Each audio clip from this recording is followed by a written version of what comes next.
5 अगस्त 2024 की सबसे बड़ी खबर ये है कि 15 साल बांग्लादेश पर हुक्मरानी करने वाली डिक्टेटर शेख हसीना ने इस्तीफ़ा दे दिया है। बांग्लादेश में एक किस्म का मार्शल लॉ लग गया है। स्टूडेंट्स के इतने प्रोटेस्ट को मद्देनज़र रखते हुए बांग्लादेश के आर्मी चीफ ने शेख हसीना को 45 मिनट की डेडलाइन दी और उनसे मुस्ताफ़ी होने का मुतालबा किया। स्टूडेंट्स और आर्मी के दबाव की वजह से शेख हसीना ने इस्तीफ़ा दे दिया। बांग्लादेश की आर्मी अपने मुल्क कौम के साथ खड़ी है और उन्होंने इस जुल्म की लंबी दास्तान का खात्मा किया। शेख हसीना ने अपना महल छोड़ दिया है और वो मुल्क से फ़रार हो गई हैं और भारतीय मीडिया ने बात कंफर्म की है कि हसीना भारत के शहर अगरतला में मौजूद है। याद रहे, अगरतला वही शहर है जहाँ शेख हसीना के वालिद शेख मुजीब पर गद्दारी का मुकदमा चला था। शेख हसीना अपनी जान बचाते हुए भारत चली गई हैं। BSF के डायरेक्टर जनरल ने इंडिया बांग्लादेश बॉर्डर पर सिक्योरिटी बहुत टाइट कर दी है, कहीं 71 वाले हालात फिर से ना बन जाए। शेख हसीना की आमरीत ख़त्म हुई। बांग्लादेश के आर्मी चीफ ने इंटरिम गवर्नमेंट लाने का फैसला किया और साफ और शफाफ इलेक्शन करने का भी कहा। उन्होंने अवाम को ये कहा है कि वो वायलेंस ख़त्म करें और पिछले दिनों में जितने भी लोग मरे हैं उन सब की तहकीक करने का हुक्म दिया है। आखिरकार बंगाली स्टूडेंट की तमाम मांगें पूरी हुई। अब हम आपको बताते हैं कि ये सब शुरू कैसे हुआ और हालात यहाँ तक कैसे पहुँचे। उम्मीद है कि जो भी बांग्लादेश में हुआ है वो उसके हक़ के लिए बेहतर होगा। हमारी पूरी वीडियो देखें जिसमें आपको पता चलेगा ये सारे मुजाहरे शुरू कैसे हुए, इनका इख्तिताम क्या था और स्टूडेंट्स की क्या मांगें थी। Bangladesh has seen some of its worst violence in decades. Sparked by student protests against a government job quota system, the demonstrators say favoured supporters of the ruling Awami League party. Internet services are down across most of the country after protesters set fire to the headquarters of the main state broadcaster. Everyone is stuck into a binary equation. Everyone is thinking the protesters who are students and then the government is there, they're having a clash. But that's not how it is. There's another factor in the equation which is a third party. And the third party is the BNP and Jamaat terrorists and the anarchists who intruded into the equation and creating all this havoc.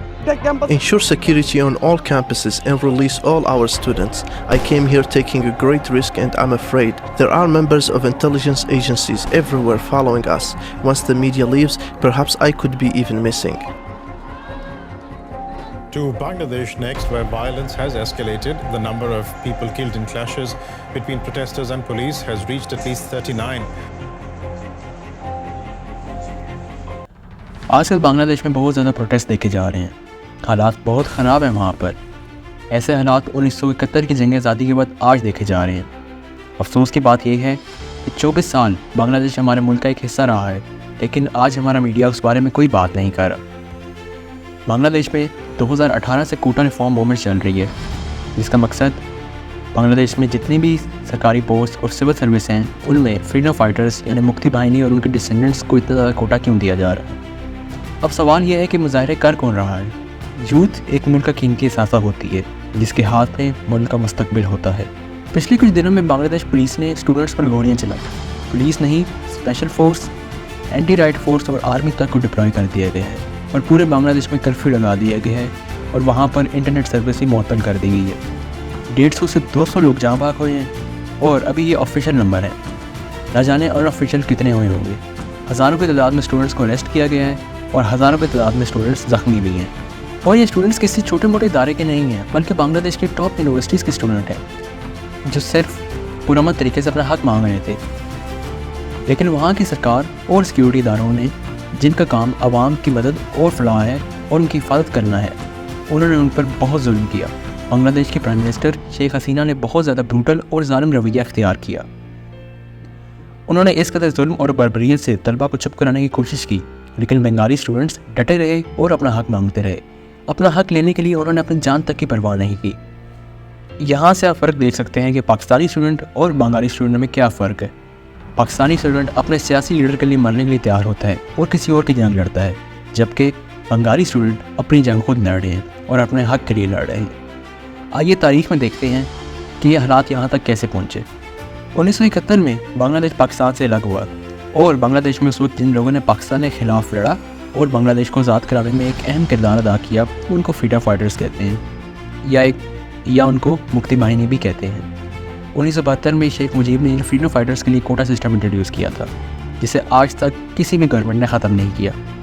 Bangla देश में total 1% population है जो मुक्ति बाहिनी की नस्ल में से है। मुक्ति बाहिनी वो फ्रीडम फाइटर्स हैं जिन्होंने लिबरेशन वॉर में पाकिस्तान के खिलाफ जंग की।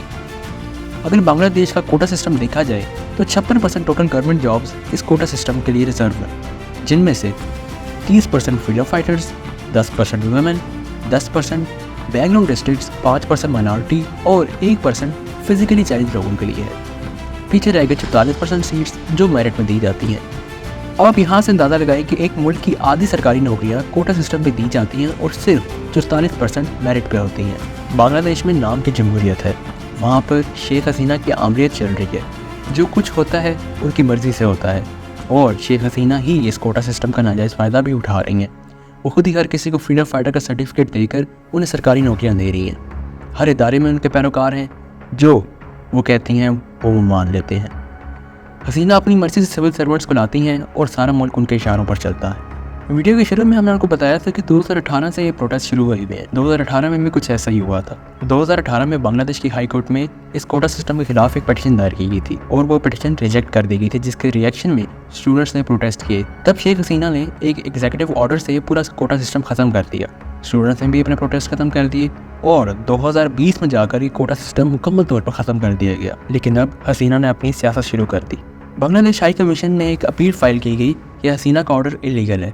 5 जून को ये ऑर्डर रिवर्स हो गया और कोटा सिस्टम फिर से आ गया। स्टूडेंट्स ने 1 महीना इंतज़ार किया और नाराज़गी का इजहार किया और सोचा कि शेख हसीना फिर से एक ऑर्डर से सब कुछ ठीक कर देंगे, लेकिन उन्होंने ऐसा कुछ नहीं किया। फिर उसके 1 महीने बाद 1 जुलाई को प्रोटेस्ट फिर से शुरू हो गए। 1 से 7 जुलाई तक स्टूडेंट्स ने पुरअमन तरीके से अपनी यूनिवर्सिटीज़ में प्रोटेस्ट किया और 7 जुलाई को बाय रोड्स पर निकले और अपना हक मांगते रहे। इस प्रेशर को देखते हुए सुप्रीम कोर्ट ने हाई कोर्ट के इस फैसले पर स्टे लगा दिया और 7 अगस्त को हियरिंग रख दी। शेख हसीना इस सबसे खुश नहीं थी। उन्होंने 14 जुलाई को एक प्रेस कॉन्फ्रेंस में कहा कि फ्रीडम फाइटर्स के ग्रैंड चिल्ड्रन को नहीं तो ये प्रोटेस्टर्स क्या चाहते हैं कि हम रज़ाकार से ग्रैंड चिल्ड्रन को कोटा दें। हसीना ने अपने मुल्क के स्टूडेंट्स को एंटी नेशनल डिक्लेयर कर दिया और गद्दार कह दिया। रज़ाकार को बांग्लादेश में बहुत बड़ा एंटी नेशनल समझा जाता है। ये वो लोग हैं जिन्होंने 1971 की जंग में पाकिस्तान का साथ दिया था। इस सब के बाद हालात बहुत ख़राब हो गए, स्टूडेंट्स पर बहुत जुल्म हुआ।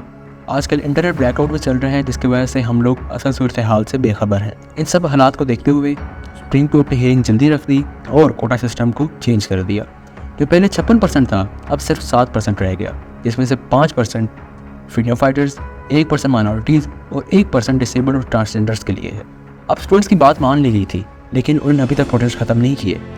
वो तब तक प्रोटेस्ट खत्म नहीं करेंगे जब तक हज़ारों की तादाद में अरेस्ट हुए हुए स्टूडेंट्स को रिहा नहीं किया जाता और होम मिनिस्टर को रिजाइन करना पड़ेगा, जिसने उनके खिलाफ ये जबर जुल्म किया। स्टूडेंट्स चाहते हैं कि वो सारे सरकारी अफसर जिन्होंने इस सब बर्बरियत और जुल्म में साथ दिया, उन सबको इस्तीफा देना चाहिए, इन्फ्लेशन को कंट्रोल करना चाहिए और जॉब अपॉर्चुनिटीज़ क्रिएट करनी चाहिए, एंटी करप्शन लॉज बनाने चाहिए और फ्रीडम ऑफ स्पीच और प्रोटेक्शन ऑफ ह्यूमन राइट्स को इंश्योर करना चाहिए। आखिर मैं यही कहूँगा कि अपना हक लेने के लिए बंगाली स्टूडेंट्स ने अपनी जान की भी परवाह नहीं की। नाइंसाफ़ी का सोल्यूशन हम लोग खुद है। अगर हमें अपना हक चाहिए तो हमें उसको लेना भी चाहिए, लेकिन एक पुरअमन अंदाज में।